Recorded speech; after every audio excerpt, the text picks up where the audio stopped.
믿음은 모든 사람의 것이 아니라고 하셨죠.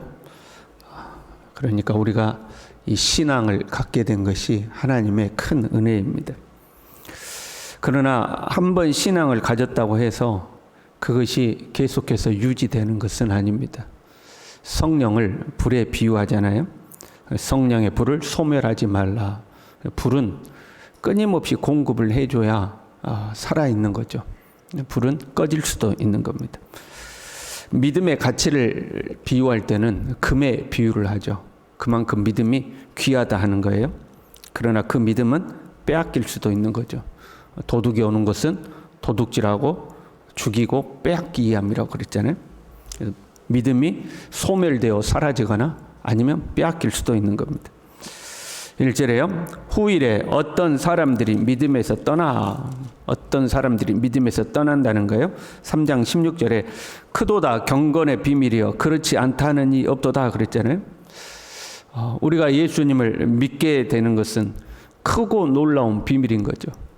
창세전에 우리를 택정하시고 애정하셔서 우리를 부르시고 하나님을 믿게 하시고 예수 그리스도를 구주로 영접케 하시고 주님의 몸된 교회의 일꾼이 된 것, 이거는 크고 놀라운 비밀인 거예요. 이 세상에 많은 사람 중에 나를 하나님이 어머니 모태에서부터 택정하셔서 부르셨다. 놀라운 비밀인 거죠. 그럼에도 불구하고 이 큰 경건의 비밀에서 떠나는 사람들이 생긴다 하는 거죠. 가만 보면 지금도 수많은 사람들이 믿음에서 떠나는 것을 볼 수 있어요. 앞으로 더 많은 사람들이 이 신앙의 자리에서 떠날 것을 우리는 예상할 수 있죠. 주님 오실 날이 가까이 오면 먼저 배교하는 일이 있을 거라고 그랬거든요. 사람들이 믿음에서 다 떠나는 거죠. 왜 사람들은 믿음에서 떠날까? 1차적 원인을 찾는다면 예수님을 만나지 못했기 때문이죠. 교회를 다니는데 예수님을 믿는다는 것을 지식으로만 배우는 거죠. 예수님이 누구신가? 예수님 무슨 일 하셨는가? 성경의 내용은 뭔가? 지식으로만 믿었지 그 살아계신 예수님을 경험하여 믿지는 못하는 거죠. 실제로 내 삶에서 경험을 못하는 거죠. 초대교회의 성도들이 그 많은 박해와 이 환난 가운데서도 믿음을 저버리지 않았던 그 요인 중에 하나는 주님을 만난 경험이 있기 때문에 그렇죠. 초대교회는 성령의 역사가 많았잖아요. 경험하여 주님을 배우는 거죠. 내가 분명 예수님을 만났어요. 부활하신 예수님을 만났어요. 제자들처럼 내가 숨어 있는데 예수님이 호련히 나타나셔서 내 손에 못자국을 보고 옆구리에 네 손을 넣어보고 의심하는 자가 되지 말고 믿는 자가 되라 하고 내가 그 주님을 만났단 말이에요. 그런데 로마 병사들이 와가지고 야, 안 믿는다고 해 그러면 나 안 믿을래요 그러겠어요? 근데 진짜 주님을 만났는데 내가 죽는다 할지라도 아니 나 부활하신 주님을 만났다 그러지 않겠어요? 그 초대교회 성도들은 그랬다 이 말이죠.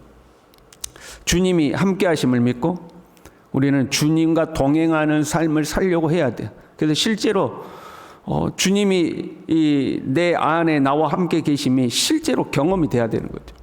우리는 끊임없이 주님을 생각하고 그 주님과 대화하고 수시로 주님을 찬양하고 주님의 말씀을 묵상하고 때로는 부르짖어 기도하고 그러면서 나와 함께 하시는 주님이 실제가 되고 나와 동행하심이 현실이 돼야 되는 거죠. 누군가가 나와 함께 가는 것처럼 정말로 주님이 나와 함께 살아가고 계신다 하는 것이 나의 실제 삶이 되어야 되는 거죠. 왜 사람들이 이단으로 가는가? 지식만 쫓아가기 때문에 그런 거. 지금 주님이 내 안에 계시고 오늘도 나는 주님과 대화했고 내가 오늘도 주님과 함께 동행하고 살아갔는데 어느 날 누군가가 저기 어떤 이상한 사람이 교주인데 그 사람이 재림예수라고 그러면 여러분 내 주님 내 안에 계시는데 뭐 저기에 무슨 재림예수야 안 믿어지죠. 그러지 않겠어요? 근데 지식으로만 알고 있다가 저기에 누군가가 재림예수다 그러면 거기 쫓아가는 거죠. 거기에 희한한 말씀이 있다 그러면 거기를 따라가는 거죠. 주님이 나와 함께 하심이 실제가 되지 못하는 거죠. 후일에 어떤 사람들이 믿음에서 떠나 미혹하는 영과 귀신의 가르침을 따르리라 그랬어요. 보세요. 두 가지 사실을 알 수 있어요.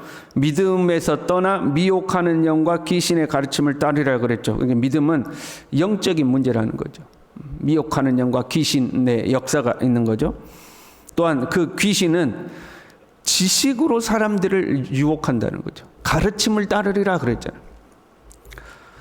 아무리 어떤 사람을 가르치고 교훈하려고 해도 그 사람의 믿음이 안 자라날 때가 있죠. 믿음은 지식이기 전에, 지식 이전에 영적인 문제라는 거예요. 미혹하는 영과 귀신들이 사람들을 홀리는 거죠.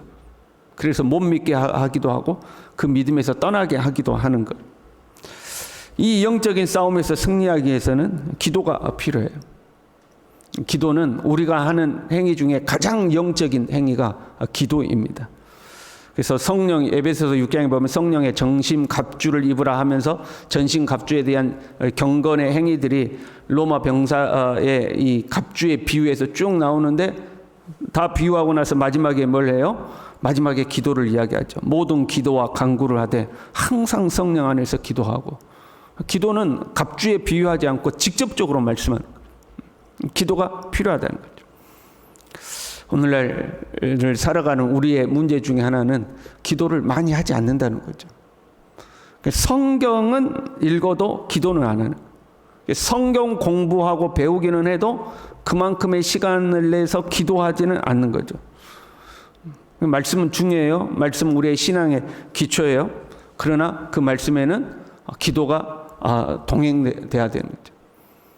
그래서 지식으로 끝나지 아니하고 그 말씀이 살아서 나와 내 삶의 실제가 돼야 돼요.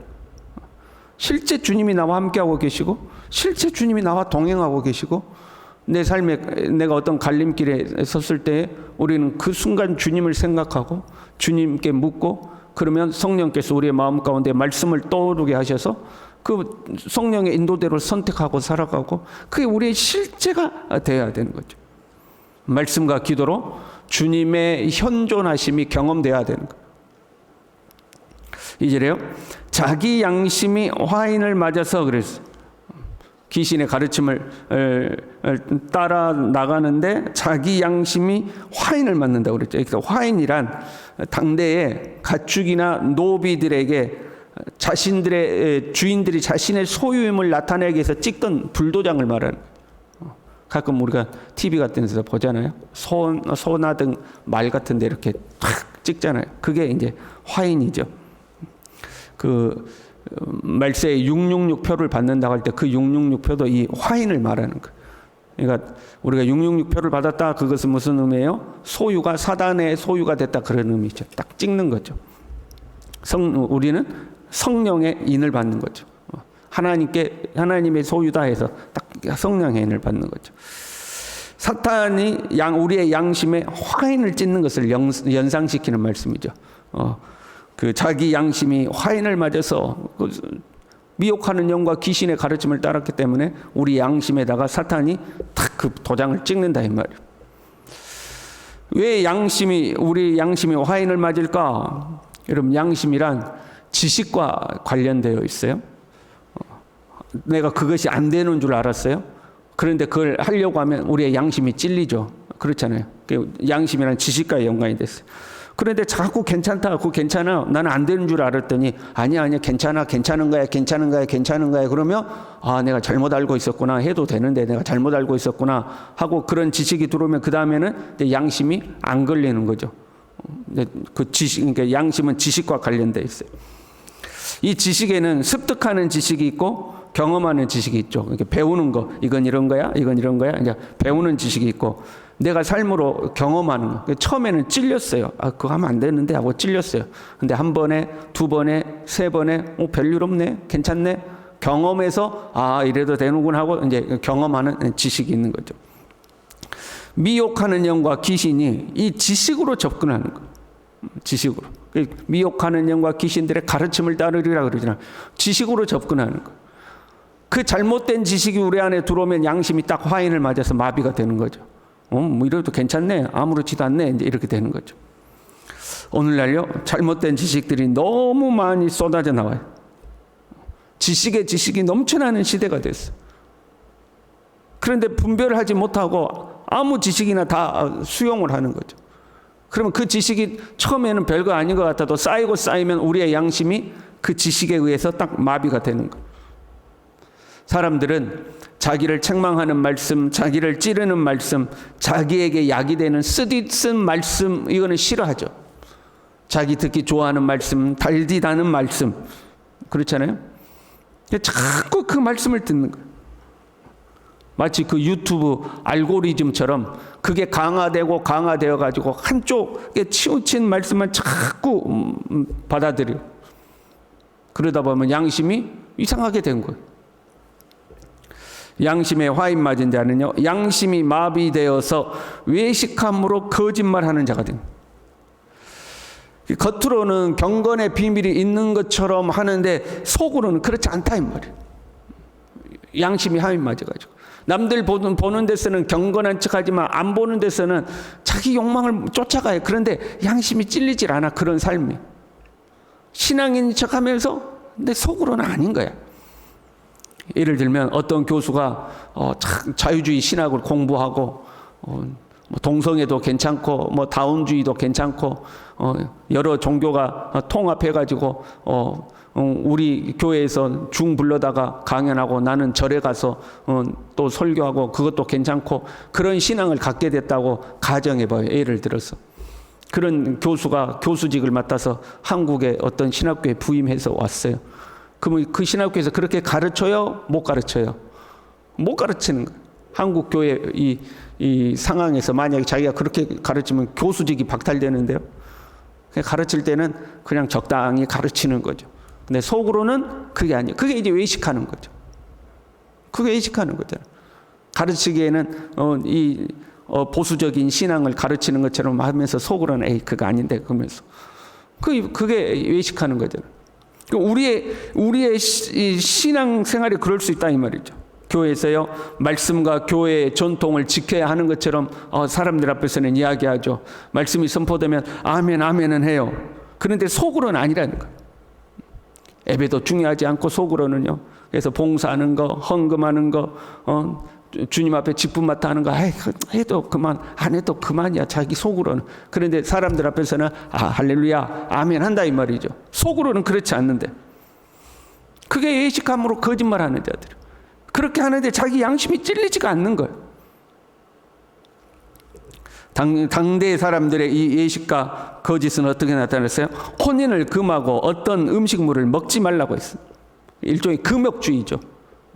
유대인의 분파 중에 SNF라는 있었는데 거기에 이제 금욕주의자들이 그 금욕주의와 이 영지주의가 결합해서요 초대교회 이단 중에 활발하게 활동했어요. 그래서 금욕함으로 이게 영은 선한 것이고 육은 악한 것이기 때문에 이 육을 제어해서 우리의 영이 자유를 얻어야 된다. 이런 거죠. 그래서 금욕하는데 속으로는 온갖 육체적 욕망과 본성이 가득한 거예요. 겉으로는 거룩한 적 이건 먹으면 안 된다. 이건 먹어도 된다. 나는 결혼도 하지 아니하고 거룩하고 살아간다 하는데 속으로는 그렇지 않은 거예요. 온갖 욕망과 욕심이 가득한 거예요. 사실 우리는 우리 안에 있는 욕망과 욕심을 인정해야 예수 그리스도 대속의 은혜에 감사할 수 있거든요. 나 같은 죄인을 위하여 주님께서 십자가에 죽으셨다고 그러고. 그런데 자기가 거룩한 척 겉으로는 그런데 속으로는 그렇지 않더라 이 말이에요. 오늘날 우리 사회에도 이런 사람들이 정말 많죠. 겉으로는 정의를 이야기하고 공평을 이야기하고 나누는 것을 이야기하고 이렇게 하지만 뒤에 가서는 자기 욕망을 다 챙기고 가만 보면 온갖 부정한 방법으로 부를 축적해 놓고 사람들 보는 데서는 막 정의가 어떻고 가난한 자를 도와야 되고 뭐가 어쩌고 근데 뒤에서는 자기가 다 챙겨 놓죠. 신앙인들도요 다른 사람을 막 정죄해요. 저래가지고 신앙인이냐 저래가지고 목사냐 저래가지고 장로냐 다른 사람을 정죄하고 비난해요. 그런데 정작 본인은 사람들이 보지 않는 데서 동일한 죄를 짓는 거죠. 어떻게 보면 그것보다 더 악하게 죄를 지으면서 보이는 데서는 경건한 척하고 사람들 정죄하고 비난하고 그러는 거죠. 우리 모두가 살아계신 하나님 앞에 있다는 것을 인지하지 못하는 거죠. 내가 사람 앞에 있는 것이 아니고 살아계신 하나님 앞에서 정말로 현존하시는 나의 주님 앞에서 내가 살아가고 있다는 것을 인지하지 못하는 거예요. 그러니까 외식함으로 거짓말을 하는 거죠. 하나님은 살아계시며 우리 주님은 성령으로 우리 안에 오신 줄로 믿습니다. 우리는 하나님의 성전이 되었고 성령이 우리 안에 내주하고 계시는 거죠. 지식 껍데기만 있는 신앙이 아니라 정말로 이 주님과 동행하는, 주님이 나와 함께 하심이 실제가 되는 그런 믿음의 사람으로 우리가 살아가며, 그렇게 살아서 주님 나라 갈 때까지 믿음을 잃지 않기를 간절히 바랍니다. 기도하겠습니다. 하나님 아버지, 지금도 나와 함께 계시는 우리 구주 예수 그리스도를 우리가 정말로 인식하고 우리 주님과 대화하며 주님과 정말 더불어 살아서 우리가 믿음의 자리에서 떠나지 아니하고 미혹하는 영과 귀신의 가르침에 속아 넘어가지 아니하고 주님 나라 갈 때까지 믿음 위에 굳건히 서서 살아갈 수 있도록 우리 모두를 붙들어 주시옵소서. 예수님의 이름으로 기도 올리옵나이다. 아멘.